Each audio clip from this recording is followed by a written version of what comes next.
Klub slovenskih podjetnikov ima 36 članov, ki so se povezali za to, da bi med seboj delili poslovne izkušnje in drug drugemu pomagali odpirati vrata na tuje trge. Obenem pa da bi v tej slovenski družbi, ki v gospodarstvu nekaj ne gre prav, vendarle povedali mladim, da se da.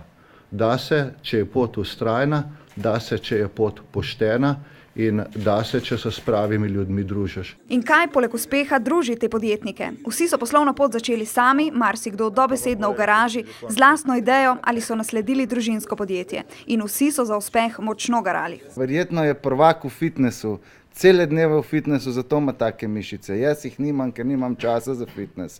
Ampak moj fitnes je v podjetju. S tem, da je ta delovnik daljši kot 16 ur na dan. To je podoba nas uspešnih ljudi. Direktorje teh podjetij pa združuje eno. Vsi so svoja podjetja poslali v stečaj, več 100 svojih delavcev na Zavod za zaposlovanje. Med njimi je veliko tujcev, ki v Sloveniji še vedno čakajo na težko prisluženi denar. Nekateri nimajo niti za jesti. In kaj od skušnjave s tajkunskimi posli odvrača te uspešne podjetnike? Mi vsi imamo naša lastna sredstva in lasten kapital, osebni kapital v podjetjih zastavljen.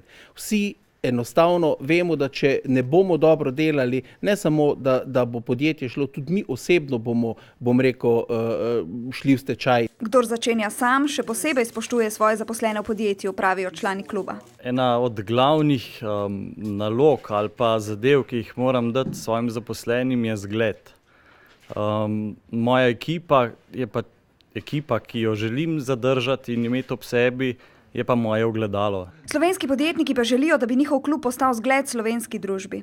Prepričani so, da kot jedro slovenskega gospodarstva lahko povlečejo Slovenijo iz krize.